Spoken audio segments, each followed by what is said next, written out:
Good morning everyone. दोस्तों आज है अगस्त ऑफ 2022। देखा डेट बड़ी इंटरेस्टिंग है 2022। तो आज टॉपिक भी काफी इंटरेस्टिंग होने वाले हैं। तो हम लोग हिंदू की न्यूज़पेपर की एनालिसिस करने वाले हैं। मेरा नाम है सितेंद्र चौधरी और रोज की तरह फिर से कुछ इंटरेस्टिंग टॉपिक करने वाले हैं जिस तरह की इंटरेस्टिंग डेट है आज।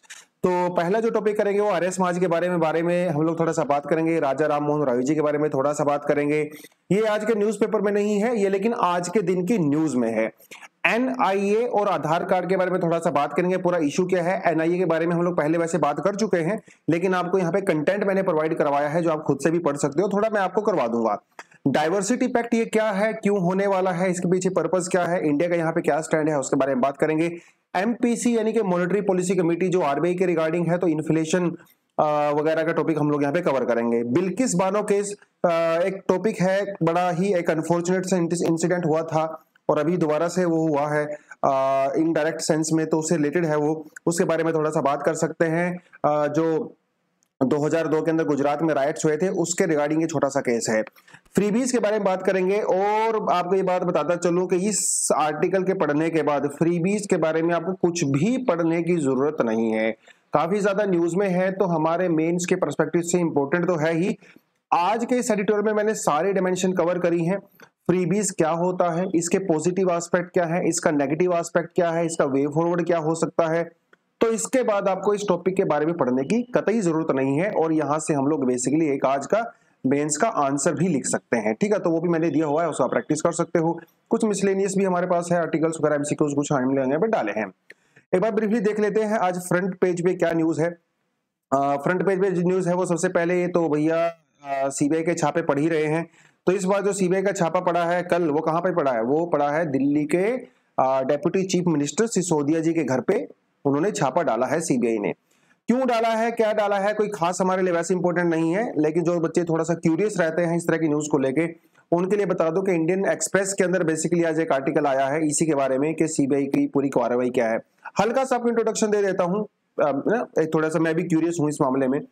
देखिए क्या है ना, पिछले साल सरकार ने दिल्ली के अंदर जो वाइन शॉप्स हैं, जिसे देसी भाषा में ठेके बोलते हैं ना, तो ठेकों के लिए जो है एक पॉलिसी निकाली थी जिसमें ये कहा गया था कि भैया जो दिल्ली के अंदर जो प्राइवेट ठेके हैं, ठीक है, सिर्फ वही चलेंगे और गवर्नमेंट जो वाइन शॉप है उसको बंद कर दिया जाएगा।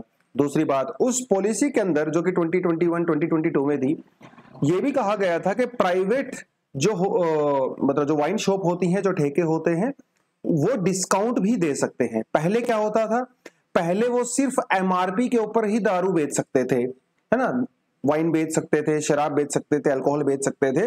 लेकिन उस पॉलिसी में अंदर ये कहा गया कि आपका मन करे तो डिस्काउंट दो। अब उसमें हुआ यही, जो भी प्राइवेट ठेके वाले थे उन्होंने कस्टमर को अट्रैक्ट करने के लिए भैया डिस्काउंट पे डिस्काउंट देना शुरू कर दिया। एक बोतल पे एक फ्री, एक बियर पे एक फ्री, ठीक है। तो आपने देखा ही होगा, दिल्ली की न्यूज आपको पढ़ते रहते हो, तो वो डिस्काउंट दे रहे थे। अब उस चक्कर में ये कहा गया कि वो जो पॉलिसी थी वो खराब थी, जिसकी वजह से सिसोदिया जी के कुछ खास लोगों को बेनिफिट हुआ है, तो ये बेसिकली कहा गया। उसके अलावा अभी भी मई के महीने में एक नई पॉलिसी लॉन्च की गई थी, अभी तक वो पास नहीं हुई है, उसको गवर्नर साहब ने रोक दिया है, लेफ्टिनेंट गवर्नर ने रोक दिया है। उस पॉलिसी के अंदर ये कहा गया था भैया, एक तो जो है दारू के ठेके जो है सुबह 3 बजे तक खुले रहेंगे। अभी दिल्ली में जो है वो 10 बजे तक खुले रहते हैं, ठीक है, तो उन्होंने कहा कि हम लोग 3 बजे तक खोलेंगे। दूसरा, एक और चीज इन्होंने कही थी, डिस्काउंट वाली तो खैर कही थी कि डिस्काउंट हम लोग और ज्यादा दे सकते हैं। एक और चीज बड़ी इंटरेस्टिंग कही थी, वो कही थी होम डिलीवरी, कि भैया दारू की होम डिलीवरी भी हो सकती है। लेकिन ये सब करने से पहले आपको जो है गवर्नर की परमिशन लेनी पड़ती है, लेकिन इस पॉलिसी को गवर्नर ने देने से परमिशन देने से मना कर दिया, तो ये पॉलिसी जो है इंप्लीमेंट नहीं हो पाई। अब उसके चक्कर में कहा जा रहा है कि सिसोदिया जी के कुछ नियर डियर लोगों ने उसका फायदा उठाया था और जो है करप्शन चार्जेस हुए हैं और प्राइवेट ठेके वालों ने बहुत सारा पैसा दिया था दिल्ली सरकार को इस चक्कर में, और उस पैसे का इस्तेमाल जो है वो पंजाब इलेक्शन वगैरह में किया गया। वो पॉलिटिकल मुद्दा है, उस पर हम लोग नहीं जाएंगे, लेकिन है ना, बीइंग अ क्यूरियस पर्सन थोड़ा मुझे लगा आपको बता देता हूँ। चलिए आगे बढ़ते हैं दोस्तों। ये भैया चाइना से एक स्टेटमेंट आई है और वो स्टेटमेंट इसीलिए आई है क्योंकि हमारे बहुत ही फेमस हमारे जो एक्सटर्नल अफेयर मिनिस्टर हैं मिस्टर जयशंकर जी, आजकल तो भैया रॉक स्टार बने हुए हैं। इनके वायरल होती हैं आजकल इनके स्टेटमेंट्स, जैसे टिकटॉक पे वीडियोस वायरल होती थी, तो जबरदस्त काम कर रहे हैं। अब ये कहीं कहाँ गए हुए हैं, बैंकॉक गए हुए हैं। तो बैंकॉक में जाके जो है इन्होंने एक स्टेटमेंट दिया है। इन्होंने ये कहा है कि इंडिया और चाइना के रिलेशनशिप अच्छे नहीं हैं और चाइना को आगे आना चाहिए कि ताकि हमारे रिलेशन जो है पुराने तरह से रह सके। इन्होंने ये कहा है इंडिया और चाइना अगर ये दोनों कंट्री मिलजुल के काम करेंगी ना तो आप ये समझ लीजिए कि नेक्स्ट जो सेंचुरी है वो एशियन सेंचुरी होने वाली है। लेकिन आपस में ही झगड़ते रहेंगे। अब दो बिल्लियों की लड़ाई में भैया बंदर तो फायदा उठाएगा ही। तो यही इन्होंने बात बेसिकली यहाँ पे कही है। अब इसके काउंटर में जो है चाइना ने भी कहा कि भैया सारी रिस्पॉन्सिबिलिटी मेरी नहीं है, इंडिया मतलब चाइना की नहीं है, इंडिया को भी कुछ ना कुछ करना चाहिए, है ना। आप एक कदम बढ़ाइए, हम एक कदम बढ़ाएंगे, तो ऐसे ही काम चलता है। लेकिन सबको पता है ना, हरकत यहाँ पे किसने करी है, चाइना ने करी है। भैया इंडिया तो शांति प्रिय देश है ना, हम तो वैसे किसी से झगड़ के राजी नहीं है ना। बच्चा जब 2-3 साल का होता है तो हमारे पेरेंट्स क्या बोलते हैं कि बेटा किसी के बाहर के झगड़े में नहीं पड़ना है। तो हमारे यहाँ तो फिलोसफी यही चलती है ना, न्यूट्रल रहो, झगड़े में मत पड़ो, अपने आप ही वो लोग सर फुड़वा लेंगे, अपने आप ही सही हो जाएगा, हमें कोई मतलब नहीं है। खैर आधार के बारे में एक इशू है कि 12 बांग्लादेशी नेशनल्स की डिटेल मांगी गई है। तो थोड़ा आपको मुद्दा बता देता हूँ ये पूरा क्या है। मुद्दा दोस्तों कुछ ऐसा है कि पिछले साल एक वीडियो वायरल हुआ था बांग्लादेश में और आसाम के रीजन में, जिसमें एक बांग्लादेशी महिला के साथ एक गैंग रेप की वीडियो जो है वो काफी ज्यादा वायरल हो गई थी। और वो गैंग रेप कहाँ हुआ था, कर्नाटका में हुआ था। और वो जो गैंग रेप जिस महिला का अनफॉर्चुनेटली हुआ था वो भी बांग्लादेशी वीमेन थी, और जो करने वाले लोग थे रेप, गैंग रेप, वो भी बांग्लादेशी ही थे। ठीक है। और इनके पास जो है आधार कार्ड भी थे, बांग्लादेशी के पास जो है आधार कार्ड भी थे। ठीक है। तो हुआ मामला ये कि इनमें से कुछ लोगों को लाइफ इम्प्रिजनमेंट दिया गया, कुछ लोग अभी के ऊपर अभी केस चल रहा है, वो तो एक अलग मामला है। लेकिन अभी ये मामला चला गया एनआईए के पास, नेशनल इन्वेस्टिगेशन एजेंसीज के पास। तो नेशनल इन्वेस्टिगेशन एजेंसी ने ये कहा कि कोर्ट को ये कहा कि ये मामला सिर्फ रेप का नहीं है। ठीक है, रेप का मामला होता तो पुलिस अपने हिसाब से कर लेती। ये मामला जो है वो ह्यूमन ट्रैफिकिंग का भी है। किसका है, ह्यूमन ट्रैफिकिंग, और इलीगल माइग्रेशन का भी है। और जब मामला ह्यूमन ट्रैफिकिंग का आ जाता है तो एनआईए का रोल यहां पे आ जाता है। तो एनआईए ने क्या किया, इन्वेस्टिगेशन करने के लिए इन 12 के 12 लोगों की जो है आधार डिटेल्स मांगी, प्राइवेट आधार डिटेल्स। आधार डिटेल किससे मांगी है, unique identification authority of India से मांगी है, जिन्होंने देने से मना कर दिया कि हम तो भैया नहीं देंगे। क्यों नहीं देंगे, क्योंकि हमारा जो आधार एक्ट है उस आधार एक्ट के सेक्शन 33 के तहत कोई भी कॉन्फिडेंशियल इंफॉर्मेशन, ऑथेंटिकेशन के जो डॉक्यूमेंट होते हैं वो किसी भी अथॉरिटी के साथ शेयर नहीं किए जाएंगे। ऐसा उन्होंने बोल के मना कर दिया। अब ये चले गए भैया कोर्ट के पास। अब उसके अंदर ये भी प्रोविजन है कि जब तक हाई कोर्ट के जज परमिशन नहीं देते हैं तो आप शेयर नहीं कर सकते। लेकिन कर्नाटक के हाई कोर्ट जज ने सीधा सीधा बोल दिया है अभी यूएडी अथॉरिटी को कि आप उनकी आधार डिटेल दे दीजिए ताकि वो इन्वेस्टिगेशन कर सके। लेकिन ये भी साथ के साथ कहा, एनआईए को ये निर्देश दिया, डायरेक्शन दिया कि आप उस आधार कार्ड की इंफॉर्मेशन का यूज सिर्फ और सिर्फ इन्वेस्टिगेशन पर्पस के लिए करोगे, किसी और पर्पस के लिए नहीं कर सकते हो। तो ये था पूरे का पूरा मामला। कहने का मतलब ये है कि आपका जो प्राइवेट डेटा होता है, हमारी जो आधार कार्ड में प्राइवेट डिटेल्स होती हैं, वो इन्वेस्टिगेशन एजेंसीज के साथ शेयर नहीं की जा सकती। कानून है ऐसा, वो तभी शेयर की जा सकती है आपने कोई बड़ा क्राइम किया हो और हाई कोर्ट का जज कम से कम आपको अथॉरिटी देता हो, मतलब इन्वेस्टिगेशन एजेंसीज को आपके आधार डिटेल को एक्सेस करने के लिए। तो जो ह्यूमन ट्रैफिकिंग का केस होता है, इलीगल माइग्रेशन केस होता है, वो एनआईए उसको इन्वेस्टिगेशन कर सकता है। तो ये था पूरे का पूरा मामला। अब इसमें जो 12 के 12 लोग हैं, ठीक है, उनसे उनका कोई आंसर यहाँ पे वो आंसरेबल नहीं है। मतलब अगर कोर्ट उनकी इंफॉर्मेशन शेयर करता है आधार की तो इनके पास कोई पावर नहीं है उसको क्वेश्चन करने की। ठीक है, तो ये बेसिकली इन्होंने यहाँ पे बताया है। खैर, तो आपकी सेल्फ स्टडी के लिए मैंने यहाँ पे क्या किया है आप क्लियरली देख सकते हो। एनआईए के बारे में अच्छा लंबा चौड़ा डॉक्यूमेंट यहाँ पे बनाया है। ठीक है, देखिए एनआईए जो है ना, नेशनल इन्वेस्टिगेशन एजेंसीज, वो एक स्टैट्यूटरी बॉडी है, आपको ये पता होना चाहिए, होम अफेयर के अंडर में काम करती है, मिनिस्ट्री ऑफ होम अफेयर्स के अंडर में काम करती है। 26/11 मुंबई लाइट के बाद इसके हम लोगों ने बनाया था। इसमें जो बड़ी चीज है वो ये है कि ये जो एनआईए है ना, सिर्फ उन्हीं क्राइम्स को इन्वेस्टिगेशन कर सकती है जो शेड्यूल्ड क्राइम्स होते हैं। ठीक है, अब आप सोचोगे शेड्यूल्ड क्राइम क्या होते हैं, कोई बात नहीं, आपका क्वेश्चन मेरा आंसर, उसके लिए भी मैंने यहाँ पे आपके लिए लिस्ट बना दी है। ये सारे के सारे क्राइम जो है शेड्यूल क्राइम होते हैं और इन सभी में एनआईए कार्रवाई कर सकता है। एनआईए की कार्रवाई करने के 2-3 तरीके हो सकते हैं। पहली बात तो वो मामला जब सेंट्रल गवर्नमेंट के पास आता है और सेंट्रल गवर्नमेंट को लगता है कि शेड्यूल क्राइम हुआ है इनमें से कोई भी, तो सीधा सीधा एनआईए को दे सकता है। स्टेट गवर्नमेंट भी एनआईए को केस सौंप सकती है अगर स्टेट गवर्नमेंट को लगता है कि वो क्राइम जो है कोई शेड्यूल क्राइम हुआ है। तो शेड्यूल क्राइम की लिस्ट आपके सामने है। बाकी अभी हम लोगों ने जो है इसमें 2019 के अंदर इसको हम लोगों ने एनआईए एक्ट को अमेंडमेंट किया था, जिसमें हम लोगों ने एनआईए मतलब अपनी एजेंसी को कई सारी पावर हम लोगों ने दे दी थी, जैसे ह्यूमन ट्रैफिकिंग। तो ये वाला जो मामला है ना बांग्लादेश वाला, ह्यूमन ट्रैफिकिंग के अंदर वो किया जा रहा है। उसके अलावा जो नकली नोट वाले केस होते हैं, जो प्रोहिबिटेड आर्म्स होती हैं, साइबर टेररिज्म होता है भैया, ठीक है, कई सारे ऐसे बेसिकली हम लोगों ने इसके पावर को बढ़ा दिया है, ठीक है, एनआईए की पावर को। तो ये थोड़ा सा आपको यहाँ पे पता होना चाहिए, ठीक है। चलिए एक इंटरेस्टिंग चीज बताता हूं, जब सेंट्रल गवर्नमेंट एनआईए को कोई भी केस सौंप देती है तो स्टेट गवर्नमेंट का रोल खत्म हो जाता है, वो उसमें टांग नहीं अड़ा सकते। इवन स्टेट गवर्नमेंट को अपनी पुलिस की पूरा कोलैबोरेशन करना पड़ता है एनआईए के ऑफिसर्स के साथ। ये पावर होती है भैया एनआईए की, बहुत पावर होती है। खैर आगे बढ़ते हैं दोस्तों। नेक्स्ट हमारे सामने टॉपिक आता है, वो कहता है कि Indian team deliberating on ocean diversity pact.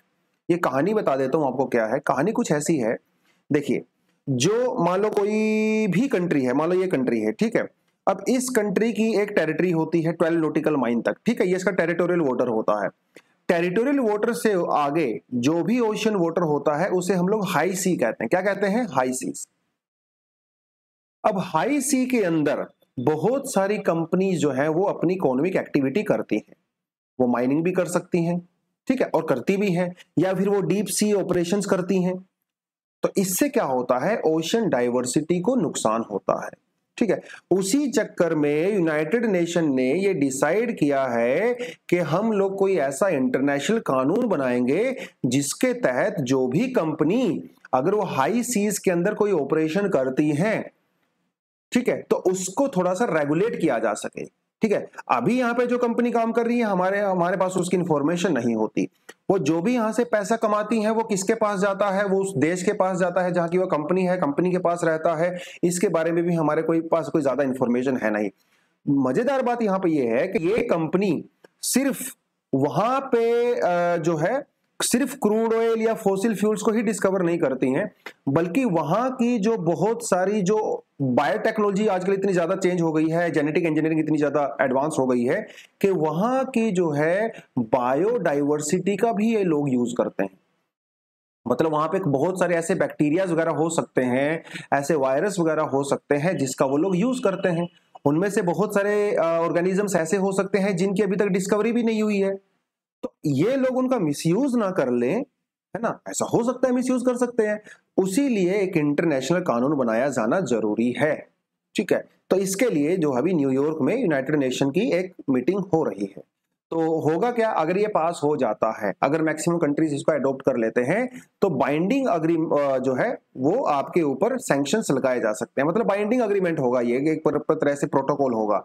तो अगर कोई भी कंट्री अपनी कंपनी को किसी को भेजती है हाई सीज के अंदर इन्वेस्टिगेशन करने के लिए, माइनिंग करने के लिए, कुछ ही ऑपरेशन करने के लिए, तो वो जो भी पैसा कमाएगी वो एक इंटरनेशनल फंड में जाएगा।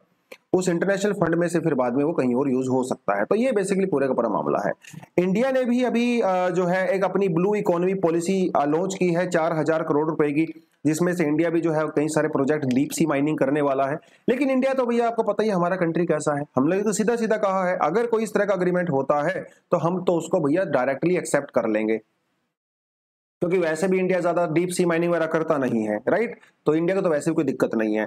चाइना बहुत ज्यादा करता है और इलीगल रूप से करता है चाइना, डीप सी माइनिंग वगैरह और वो आइलैंड्स वगैरह बनाना बहुत भयंकर तरीके से करता है। तो चाइना को भी कम से कम यहाँ पे थोड़ा बहुत काउंटर किया जा सकता है इस तरीके से, ठीक है। तो थोड़ा आप इसको पढ़ सकते हो। खैर आगे बढ़ते हैं दोस्तों। 2002 के अंदर गुजरात में एक बहुत ही ज्यादा, वैसे तो पूरा राइट्स वहां पे जो हुए थे वो अपने आप में ही बहुत अनफॉर्चुनेट इंसिडेंट हुआ था, बहुत ज्यादा, और जिसको लेके बहुत सारी थियरीज भी हैं, बहुत सारी इधर उधर जो है वो एक्यूजेशंस भी लगाई जाती हैं स्टेट गवर्नमेंट्स वगैरह के ऊपर। तो उसमें पॉलिटिकल मामले में हम लोग नहीं जाएंगे। मामला यहाँ पे आता है कि देखिए ये है बिल्किस बानो जी, ठीक है। बिल्किस बानो जी 2002 में जब गुजरात राइट्स हुए थे तो बहुत एक घिनौना, एक हीनियस इंसिडेंट हुआ था, और वो ये हुआ था उस समय बेसिकली ये सिर्फ 21 साल की हुआ करती थी, है ना। 20 साल हो गए हैं देखिए उस बात को, और 10-12 लोगों ने जो है, और उस समय प्रेग्नेंट थी यार, उस समय ये प्रेग्नेंट थी और इनका बार बार रेप किया गया। इनकी एक 3-3.5 साल की बच्ची भी थी, उनकी डेथ हो गई, इनके इनके परिवार में सबकी डेथ हो गई, मतलब सबको मार दिया गया, और इनका कई बार जो है रेप किया गया बिल्किस बानो जी का, और फिर वो सारी सारी चीजें आपको पता ही है। फिर उस केस में जो है 10-12 लोगों को जो है वो लाइफ इन इम्प्रिजनमेंट दिया गया था कोर्ट के द्वारा, ठीक है, सुप्रीम कोर्ट ने उनको लाइफ इन इम्प्रिजनमेंट दिया था। अब बात यह है कि लाइफ इन इम्प्रिजनमेंट का मतलब वैसे तो ये होता है कि जब तक आपकी आखिरी सांस होती है तब तक वो लाइफ इम्प्रिजनमेंट माना जाता है वैसे तो, लेकिन अभी 2022 में, मतलब अभी 15 अगस्त को ही ये केस हुआ था, और वहां की स्टेट गवर्नमेंट ने बेसिकली रिमिशन दे दिया है और उनको छोड़ दिया है।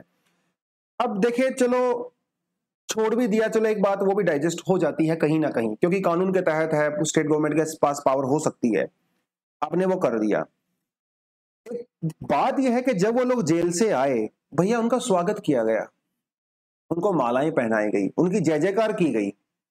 इवन कुछ लोगों ने तो यहां तक बोल दिया कि क्योंकि वो ब्राह्मण हैं, उनके बहुत ज्यादा हाई संस्कार हैं, तो वो तो लोग रेप कर ही नहीं सकते, जबकि वो कन्विक्टेड है with proper evidence and proof supreme court के द्वारा। अब देखिए इस तरह की चीजें तो सोसाइटी में ना बहुत अनफॉर्चुनेट सी हो ही जाती हैं। खैर, अब उसी चक्कर में मामला ये है कि जब उनको स्टेट गवर्नमेंट के द्वारा छोड़ दिया गया, तो क्या सुप्रीम कोर्ट स्टेट के डिसीजन को मतलब उसको रिवाइज कर सकता है? क्या उसको जो है हम लोग उसको जो है उसको रिपील कर सकते हैं? ये बहुत बड़ा क्वेश्चन है, और उसी चक्कर में आर्टिकल लिखा गया है। तो आर्टिकल ये कहता है कि सुप्रीम कोर्ट ने पास्ट में ऐसे कई सारे डिसीजन दिए हैं जिसकी वजह से रिमिशन वाला ये जो गुजरात में केस हुआ है, इसको नल एंड वॉइड डिक्लेयर किया जा सकता है। जैसे एक दो मामले आपको मैं बता देता हूं। 2022 के अंदर ही हमारे जो जस्टिस हैं DY चंद्रचूड़, इन्होंने ये कहा था कि अगर कोई स्टेट गवर्नमेंट किसी कन्विक्ट को अगर रिमिशन देती है, मतलब उसको छोड़ देती है, तो वो पावर जो है वो आर्बिट्रेरी नहीं होनी चाहिए, ठीक है।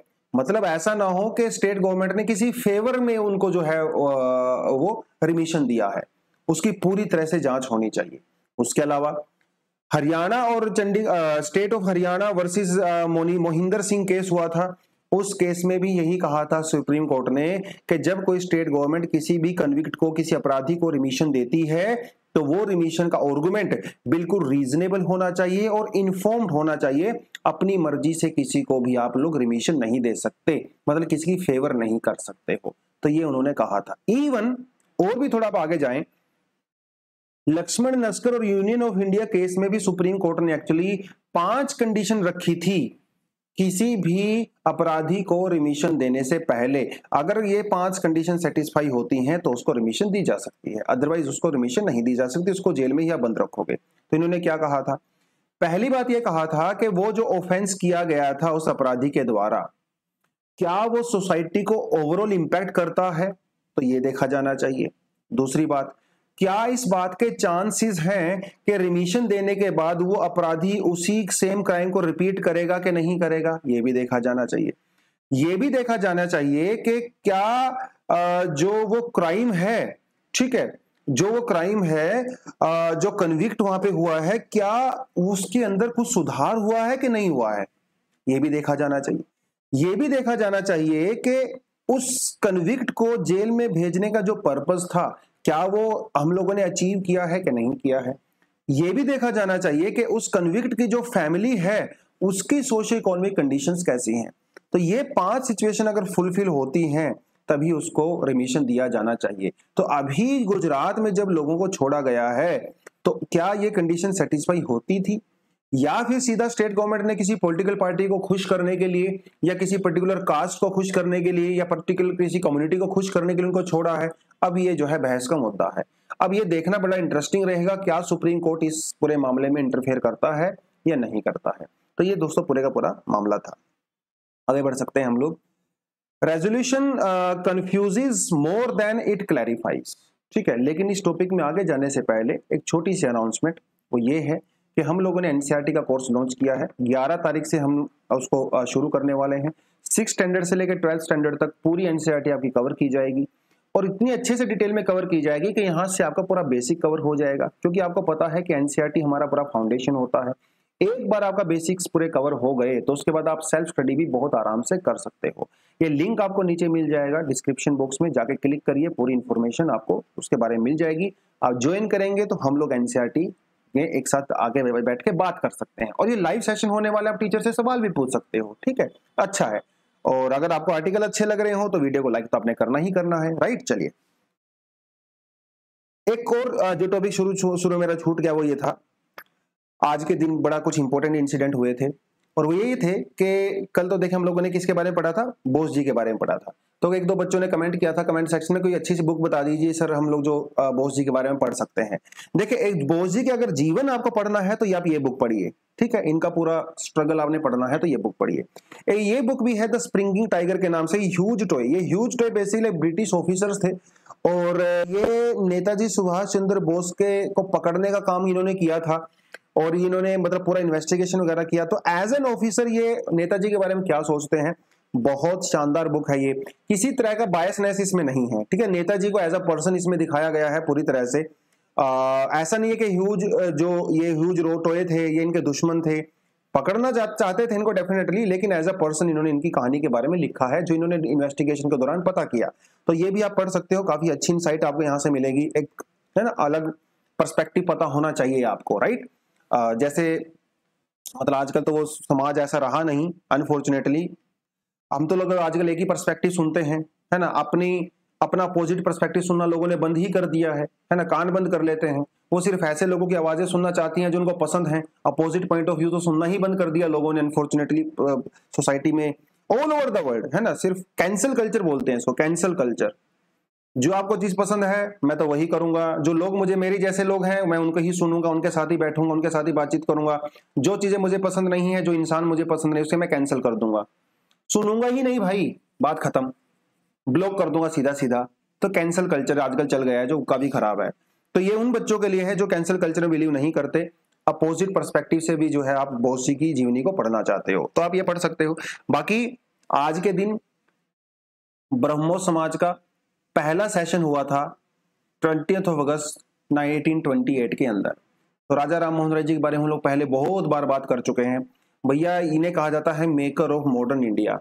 ऐसा कहा जाता है कि अपने समय से कम 200 साल पहले पैदा हो गए थे। इनकी थॉट कुछ ऐसी थी। फादर ऑफ मॉडर्न इंडिया इनको कहा जाता है, फादर ऑफ बंगाल रेनेसांस इनको कहा जाता है। तो ब्रह्मो समाज की इन्होंने स्थापना किया था। शुरुआत में ब्रह्मो समाज का मेन फोकस क्या था, मोनोथिस्टिक रिफॉर्म, है ना। हिंदू धर्म के अंदर हम लोग बहुत सारे देवी देवताओं की पूजा करते हैं, है ना, बहुत सारा कर्मकांड भी करते हैं, बहुत सारे रिचुअल्स होते हैं, है ना, और बहुत सारे चीजें होती हैं हमारे यहाँ पे। तो ये उन सबको जो है रिफॉर्म करना चाहते थे और एक मोनोथिस्टिक रिफॉर्म के बारे में ये बात करते हैं। तो एक ब्रह्मा के बारे में बात करते हैं, वर्शिप ऑफ ब्रह्मा। ठीक है, मतलब किसी देवी देवता की नहीं बल्कि एक सुप्रीम गॉड के बारे में बात करते हैं कि जिनका कोई आकार नहीं होता, जैसे गीता में भी कहा गया है। ठीक है, तो उसकी वर्शिप करने की बात करते हैं। और बाकी फिर वो तो चीजें आपको पता ही है कि स्कूल खोले इन्होंने, कॉलेज खोले इन्होंने, है ना। वो तो आपको बताने की मुझे कोई रिक्वायरमेंट है नहीं। तो मतलब इतने ज्यादा समाज में इनको क्योंकि इनकी सोच समाज से बिल्कुल अलग थी ना उस समय में। तो इनकी माता जी, इवन की जो मदर थी, वो भी इनके काफी अगेंस्ट में थी। सड़कों पे जब प्रोटेस्ट होते थे राजा राम मोहन जी के खिलाफ, तो इनकी माता उस भीड़ में सबसे आगे हुआ करती थी अपने सुपुत्र के अगेंस्ट में। लेकिन बाद में इनको समझा, इनकी थॉट प्रोसेस को समझा और आज राजा राम मोहन राय जी के बारे में भैया कसीदे पढ़े जाते हैं, कहानियां लिखी जाती हैं, किताबें लिखी जाती हैं, पोइम्स लिखी जाती हैं ना। बहुत बड़े आदमी थे। चलिए, तो इसीलिए 3 क्वेश्चन भी मैंने वहीं से उठाए हैं जो हमारे पास सोशियो रिलीजियस रिफॉर्म्स हैं मॉडर्न इंडिया के दौरान। ठीक है, तो ये देखिए पहला क्वेश्चन पढ़ना है, which of the following is not, देखिए ये पढ़ना भूल जाते हैं बहुत सारे students, note the correctly match. तो नोट द करेक्टली मैच पढ़ना है। ठीक है, थोड़ा ध्यान देना आपने इस पे, स्क्रीन को पॉज कर लेना है। Which of the following is associated with the young Bengal movement, बहुत आसान सा क्वेश्चन है। Who among the following was popularly known as the Lokhitwadi. ठीक है, यूपीएससी में ऑलरेडी सवाल पूछा जा चुका है 2009 के अंदर, तो आप इस क्वेश्चन को यहाँ पे आंसर कर सकते हैं। चलिए दोस्तों आगे बढ़ते हैं। आज का जो टॉपिक है वो कहता है resolution confuses more than it clarifies. MPC Verma, और एमपी मतलब वर्मा जी जो है वो मॉनेटरी पॉलिसी कमेटी के मेंबर हैं। तो मॉनेटरी पॉलिसी कमेटी की अभी एक मीटिंग हुआ था, उस मीटिंग में कुछ चर्चाएं की गई इन्होंने, और जब भी मॉनेटरी पॉलिसी कमेटी की चर्चाएं होती हैं, बातचीत होती है, तो उसके लिए एक बेसिकली रिपोर्ट इशू की जाती है कि हम लोगों ने क्या बातचीत वहां पे किया है। अब आपको ये पता है कि एमपीसी का मेन मुद्दा क्या होता है? इनका मेन मुद्दा होता है रेपो रेट, जिसे हम लोग पॉलिसी रेट भी कहते हैं। ठीक है, पॉलिसी रेट को डिसाइड करना, ये मेन काम होता है एमपीसी का। एमपीसी, और इसके थ्रू ये लोग क्या करते हैं, ये इन्फ्लेशन को टारगेट करते हैं। और आपको पता है अभी इन्फ्लेशन बहुत हाई चल रहा है, तो इन्फ्लेशन को टारगेट करने के लिए एमपीसी ने क्या किया हुआ है, इंटरेस्ट रेट को हाई किया हुआ है, ताकि मार्केट में मनी सप्लाई कम हो जाए, इन्फ्लेशन को कंट्रोल किया जा सके। अब ये चीज है, अब ये कह रहे हैं कि कंफ्यूजन कहां है फिर? तो सीधी सीधी सी बात है, इंटरेस्ट रेट हाई करो, मनी सप्लाई कम हो जाएगा, इन्फ्लेशन कम हो जाएगा, काम खत्म। कहां है कंफ्यूजन? कंफ्यूजन यहां पे ये है कि एमपीसी का ये कहना है कि एक तरफ तो हम लोग इन्फ्लेशन को कंट्रोल करेंगे भाई, दूसरी तरफ हम लोग ग्रोथ के ऊपर भी फोकस करेंगे। अब आप सोच रहे हैं ग्रोथ के ऊपर क्यों फोकस करना है? क्योंकि पूरी दुनिया में रशिया यूक्रेन वॉर की वजह से हालात हो गई है रिसेशन वाली। पूरी दुनिया में रिसेशन आने वाला है, इंडिया में भी आएगा, इसीलिए हमें ग्रोथ के ऊपर फोकस करने की जरूरत है। एक तरफ हमारे लिए पास इन्फ्लेशन है, तो इन्फ्लेशन को भी कंट्रोल करना है। इन्फ्लेशन और ग्रोथ जो है इस समय दोनों अलग अलग हैं। ग्रोथ तो तब होगा जब मनी सप्लाई बढ़ेगा, और मनी सप्लाई बढ़ेगा तो इन्फ्लेशन बढ़ेगा। तो एक तरफ इन्फ्लेशन कंट्रोल करनी है, दूसरी तरफ ग्रोथ बढ़ानी है। मतलब एक तरफ मनी सप्लाई को रिड्यूस करना है, दूसरी तरफ मनी सप्लाई को इंक्रीज करना है। अपोजिट चीजें हो गई ना। तो एमपीसी की जो रिपोर्ट है वो क्या कहती है कि we want to control inflation along with the growth as well. तो एक तरफ जो है we want to see India growing, दूसरी तरफ we want to see inflation under control. तो ये कैसे पॉसिबल है? ठीक है, उसी के बारे में जो है वर्मा जी ने कहा है कि तो आप कंफ्यूजन क्रिएट मत करिए, अपनी पॉलिसी को सीधा सीधा बताइए। ठीक है, बस इतना ही पढ़ना है आपको, इससे ज्यादा ज्यादा डिटेल में नहीं जाऊंगा। Pre pandemic rates, post pandemic rates, वो सब में हम लोग अभी नहीं जाएंगे। ठीक है, और ज्यादा कंफ्यूजन क्रिएट हो जाएगा। मॉनेटरी पॉलिसी कमेटी के बारे में आपको थोड़ा पढ़ना है, तो ये मेरे ख्याल से पिछले हफ्ते ही हम लोगों ने इसके बारे में बात किया था, तो वही मैंने सेम स्लाइड यहाँ पे ऐड कर दिया है। तो जिन स्टूडेंट्स से वो मिस आउट हो गया होगा, आपने नहीं पढ़ा होगा, तो प्लीज मॉनेटरी पॉलिसी कमेटी के बारे में जाके जरूर पढ़ें। ठीक है, ये क्या करती है, इसका काम क्या है, कौन कौन से इसके मेंबर होते हैं। ठीक है, थोड़ा सा जाके पढ़ोगे तो उर्जित पटेल कमेटी ने इसको रिकमेंड किया था। ठीक है, उसके बाद हम लोगों ने इसको बनाना यहाँ पे शुरू किया है, तो थोड़ा सा आप इसको पढ़ सकते हैं। ठीक है, चलिए, 2 एडिशनल आर्टिकल है हमारे पास, समय हो तो पढ़ लेना, अदरवाइज कोई खास डिटेल इसके अंदर दिया हुआ नहीं है। चलिए, आज का जो एडिटोरियल है वो क्या कहता है, and this asymmetrical conflict over freebies. देखिए, कन्फ्लिक्ट तो है, ठीक है, कन्फ्लिक्ट आप समझ रहे हो, है ना, कन्फ्लिक्ट तो है, मतभेद, मतलब जो अलग अलग पर्सपेक्टिव्स होते हैं। एसिमेट्रिकल है, सिमेट्रिकल नहीं है। और एक किसके बारे में बात कर रहा है, फ्रीबीज। अब कन्फ्लिक्ट का मतलब ये है कि एक बीच में है हवाइया हमारी फ्रीबीज, एक तरफ वो लोग हैं जो कहते हैं कि फ्रीबीज आर गुड, दूसरी तरफ है वो लोग कहते हैं जो फ्रीबीज आर बैड। अब ये है कन्फ्लिक्ट जो कि एसिमेट्रिकल है। एसिमेट्रिकल क्यों है? क्योंकि फ्रीबीज ये सब मानते हैं कि फ्रीबीज अच्छा नहीं है, लेकिन कोई फ्रीबीज को बंद नहीं करना चाहता। समस्या यहाँ पे है। तो इस आर्टिकल में इन्होंने बेसिकली घुमा फिरा के जो है उसी के बारे में बात किया है। तो आज बहुत अच्छे से डिटेल में आपको मैं बता देता हूं, उसके बाद इस कंटेंट को पढ़ने के बाद और इस क्लास को सुनने के बाद आपको फ्रीबीज के बारे में कुछ एक्स्ट्रा पढ़ने की कोई रिक्वायरमेंट नहीं है। पहली बात आपको ये पता होना चाहिए फ्रीबीज का मतलब क्या होता है। फ्रीबीज का मतलब होता है जब आप किसी आदमी को कोई भी चीज फ्री में दे देते हो, और दोस्तों वो वन टाइम होता है। मतलब आप उस चीज को दे देते हो और उसके बाद उस चीज का कोई खास यूज नहीं होता। एक तो फ्रीबी वो होता है। दूसरा फ्रीबी का मतलब ये होता है जब सरकार किसी की कोई हेल्प करती है और वो हेल्प इस तरह की होती है कि फ्यूचर में उससे कोई इनकम जनरेट नहीं होता, तो that is also freebie. Freebie मतलब आप उसकी कंज्यूमर की सिर्फ कंज्यूमर नीड के लिए जो है उसको दे रहे हो, ठीक है, उससे फर्दर वो आदमी इनकम जनरेट नहीं कर सकता। देखिए, एक चीज बोली जाती है, इंग्लिश में कहावत है, if you want to help someone, ठीक है, तो give instead of giving a fish, instead of giving a fish to a hungry person, teach that person how to fish.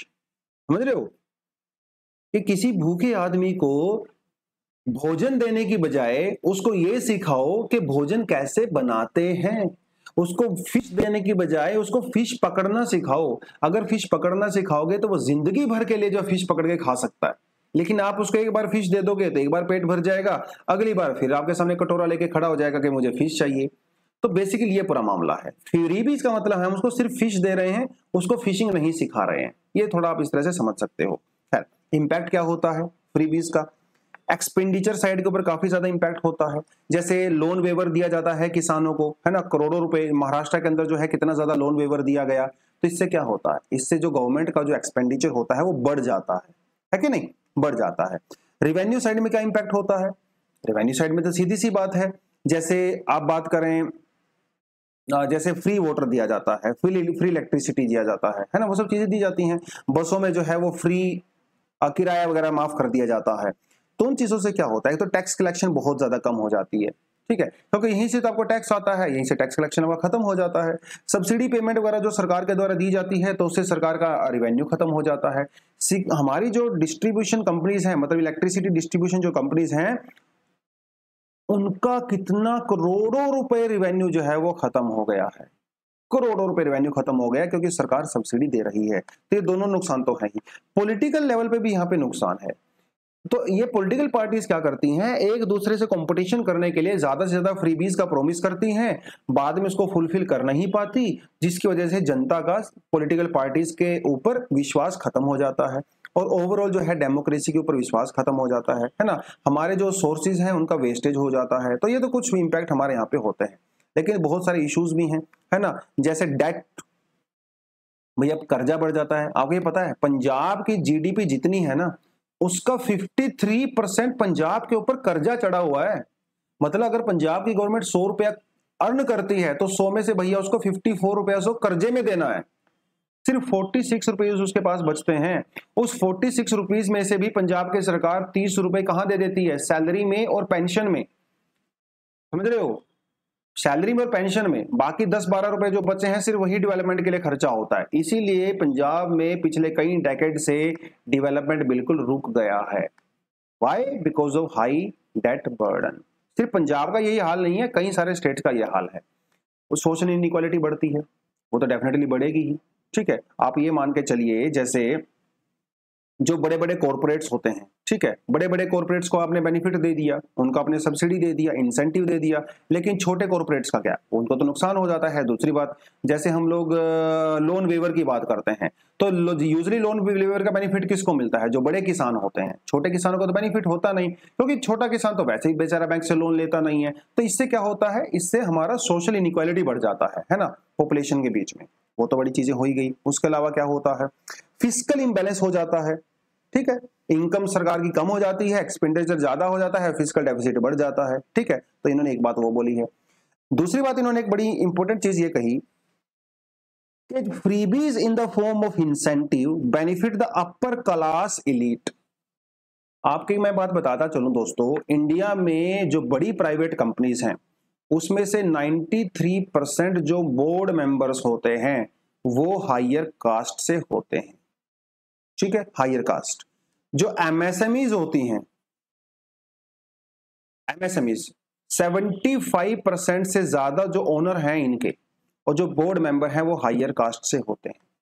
तो आप ये मान के चलिए, जब सरकार इन छोटी कंपनीज को या बड़ी कंपनी को अगर फ्रीबीज के तौर पे कोई इंसेंटिव देती है तो बेनिफिट किसको हो रहा है, अपर कास्ट को हो रहा है ना, लोअर कास्ट को तो कोई बेनिफिट हो ही नहीं रहा है, राइट। तो एक तो इन्होंने ये बात यहाँ पे कही है। लेकिन क्या फ्रीबीज की कोई पॉजिटिव साइड भी है? बिल्कुल 100% है।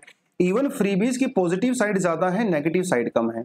कैसे, आपको बताता चलता हूं। देखिए, पहली बात तो फ्रीबीज हमारी वेलफेयर स्कीम्स की फाउंडेशन का काम करती हैं, ठीक है। जैसे कोविड वैक्सीन हम लोगों ने लोगों को दिया, मनरेगा की हम लोगों ने बात किया, पब्लिक डिस्ट्रीब्यूशन सिस्टम की हम लोग बात करते हैं, हम लोग डीपीएसपी की बात करते हैं। तो किसी भी फ्रीबी की जब शुरुआत होती है ना, तो बाद में वही फ्रीबी जाके हमारी पॉलिसी बन जाती है।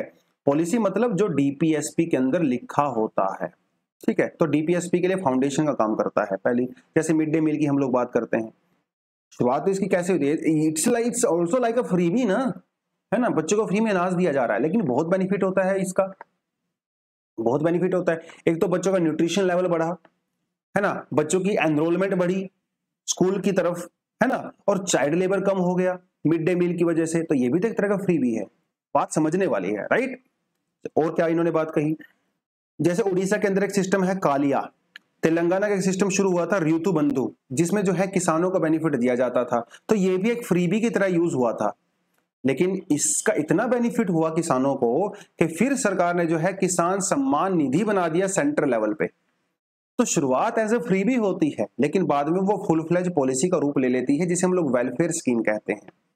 दूसरी बात, अपलिफ्टमेंट ऑफ लोअर क्लास, इसका इन्होंने बहुत शानदार यहाँ पे इन्होंने एग्जाम्पल दिया है। इसका एग्जाम्पल जैसे आप ये भी कह सकते हो कि जैसे तमिलनाडु का एक एग्जाम्पल से इसको हम लोग कर सकते हैं। तमिलनाडु में महिलाओं को फ्री बस पास दिए गए हैं, मतलब बसों में आप फ्री ट्रैवल कर सकते हो, ये भी तो फ्री भी है, लेकिन इसका बेनिफिट बहुत ज्यादा होता है। एक तो देखिए महंगाई बढ़ रही है, अब महंगाई का सबसे ज्यादा असर किसके ऊपर होता है, गरीब आदमी के ऊपर होता है। अमीर आदमी के पास पैसा होता है, वो तो इन्फ्लेशन का ज्यादा चक्कर पड़ता ही नहीं है उसके ऊपर। तो ये जो महिलाओं को फ्री पास दिया गया, तो जो गरीब महिलाएं थी उनका जो है भैया सेविंग हुआ फ्यूल कॉस्ट, ठीक है, फ्यूल कॉस्ट कम हुआ, ज्यादा से ज्यादा महिलाएं जो है वो काम करने के लिए एनकरेज हुई, क्योंकि आपको बस में फ्री राइड मिल गया, जिसकी वजह से उनकी जो फैमिली थी वो इकोनॉमिकल स्टेबल हो गई, क्योंकि ज्यादा महिलाएं काम करेंगी तो अर्निंग करेंगी, और महिला इंपावरमेंट भी हुआ, है ना, मजेदार बात। उसके अलावा कुछ साल पहले 2009 में एक ऑक्सफोर्ड यूनिवर्सिटी प्रेस ने जो है एक स्टडी किया था, जिसमें यह पाया गया था कि फ्रीबी के तहत जिन घरों में कलर्ड टेलीविजन दिए गए थे सरकार के द्वारा, उन घरों में डोमेस्टिक वायलेंस कम हुआ और वुमेन एम्पावरमेंट बढ़ा। क्यों बढ़ा? क्योंकि एक तो टीवी आने की वजह से उनको बाहर की दुनियादारी का पता चलने लगा, है ना, दुनिया में क्या हो रहा है, अपने अधिकारों को लेके थोड़ा ज्यादा सजग हो जाती हैं, है ना, अपॉर्चुनिटी उनके सामने बहुत सारी ओपन हो जाती हैं। पहली बात तो ये। दूसरी बात, उनके घरों में जब कलर टेलीविजन आ गया तो उसकी वजह से उनको टेलीविजन देखने के लिए पड़ोसियों के घरों में नहीं जाना पड़ेगा, जिससे उनकी सेल्फ रिस्पेक्ट भी बढ़ी, है ना। तो ये ऑक्सफोर्ड यूनिवर्सिटी की स्टडी है, तो बहुत सारे बेनिफिट तो यहाँ पे होते हैं। तो नेगेटिव और पॉजिटिव दोनों हमारे सामने हैं, ठीक है। तो वे फॉरवर्ड में हम लोग क्या लिख सकते हैं? पहली बात तो वेलफेयर स्कीम और फ्रीबीज के बीच में जो है डिस्टिंक्शन आपको करना चाहिए। अभी सुप्रीम कोर्ट ने भी कहा था कि कमेटी बनाई जानी चाहिए, है ना, जिस कमेटी में बहुत सारे लोग होंगे, नीति आयोग के लोग होंगे, फाइनेंस कमीशन के लोग होंगे, इलेक्शन कमीशन के लोग होंगे। हालांकि इलेक्शन कमीशन ने मना कर दिया कि मैं नहीं आऊंगा। इलेक्शन कमीशन ने सीधा सीधा कहा है कि माई बाप, ये जो पॉलिसी है इसमें मेरा कोई हाथ नहीं है, पॉलिटिकल पार्टीज का मुद्दा है, वो अपनी तरफ से संभाले, मैं इसके अंदर पार्टिसिपेट नहीं करूंगा। वोटर अवेयरनेस, अल्टीमेटली बात किसके ऊपर आ जाती है? जनता के ऊपर आ जाती है ना। पॉलिटिकल पार्टीज को वो वोट कौन देते हैं? जनता देती है। वो पावर में आती है तो किसको बेनिफिट होता है? जनता को। तो जनता को भी अवेयर होना पड़ेगा भाई कि ये जो फ्रीबीज हैं ये डेमोक्रेसी को स्ट्रेंथन कर रही हैं या फिर आपकी वोट खरीदी जा रही है, उनको भी सोचना पड़ेगा, है ना। कोऑपरेटिव फेडरलिज्म को स्ट्रेंथन करने की जरूरत है, जुडिशियल इंटरवेंशन भी होना चाहिए। अब ये भूल जाइए कि पॉलिटिकल पार्टी जो है इनिशिएटिव लेंगी और वो फ्रीबीज को बंद करेंगी। फ्रीबीज को बंद करना लाइक वोट को बंद करना। तो कम से कम जुडिशरी को थोड़ा सा आगे आना पड़ेगा यहाँ पे, क्योंकि पॉलिटिकल पार्टी से तो उम्मीद आप कर नहीं सकते। हमारे जो इलेक्शन कमीशन ऑफ इंडिया का मॉडल कोड ऑफ कंडक्ट होता है, उसके अंदर आप कुछ ऐसे प्रोविजन डाल सकते हो जो फ्रीबीज वगैरह को जो है डिस्करेज करते हो। वो सारी चीजें हैं। फाइनेंस कमीशन को यहाँ पे थोड़ा सा एक्टिव होना पड़ेगा। फाइनेंस कमीशन की रिकमेंडेशन के ऊपर जब स्टेट गवर्नमेंट्स को पैसा दिया जाता है, रिम्बर्स किया जाता है, डिसबर्स किया जाता है, तो उसके अंदर कुछ ऐसी टर्म्स एंड कंडीशन हो सकती हैं या कुछ ऐसे प्रोविजन हो सकते हैं जो उनको ये बताएं कि अगर आप फ्रीबी दोगे तो आपका फिस्कल डेफिसिट बढ़ जाएगा, राइट। वो सारी चीजें। ट्रांसपेरेंसी होना भी यहाँ पे बहुत जरूरी है कि जो सरकार बेनिफिट देती है फ्रीबीज के तहत, क्या वो एक्चुअली में लोगों तक पहुंच रहा है कि नहीं पहुंच रहा है, या कुछ खास लोगों तक ही पहुंच रहा है, क्या वहां पे करप्शन हो रहा है। जैसे फार्म लॉज, है ना, तो क्या वो फार्म लॉज जो वेवर दिया जाता है कि वो एक्चुअली फार्मर तक जा रहा है कि नहीं जा रहा है, तो वो थोड़ी चीजें जो है पता होनी चाहिए। फ्रीबीज की बजाय स्किल डेवलपमेंट के ऊपर फोकस करेंगे तो ज्यादा बेनिफिट मिलेगा जनता को, ठीक है। और यहीं से जो है आज का क्वेश्चन भी निकाला गया है, freebies culture is not a road to prosperity but a quick passport to fiscal disaster. तो इस पे आपने कमेंट करना है, 150 वर्ड में लिखिए, 250 वर्ड में लिखिए, आपकी मर्जी है, जो कंटेंट आपको याद आता है, राइट। तो दोस्तों यही था आज का एडिटोरियल सेक्शन। मुझे इसको करने में बहुत मजा आया, आज शायद आपको भी मजा आया होगा क्योंकि इंपॉर्टेंट टॉपिक है। अगर मजा आया है तो प्लीज इसे लाइक जरूर करें, ठीक है। लाइक करते हो तो फिर हमें भी फ्यूचर में आपके लिए बेटर कंटेंट लेके आ सकते हैं, राइट। चलिए दोस्तों आज के लिए इतना ही। Thank you very much, all the best, जय हिंद।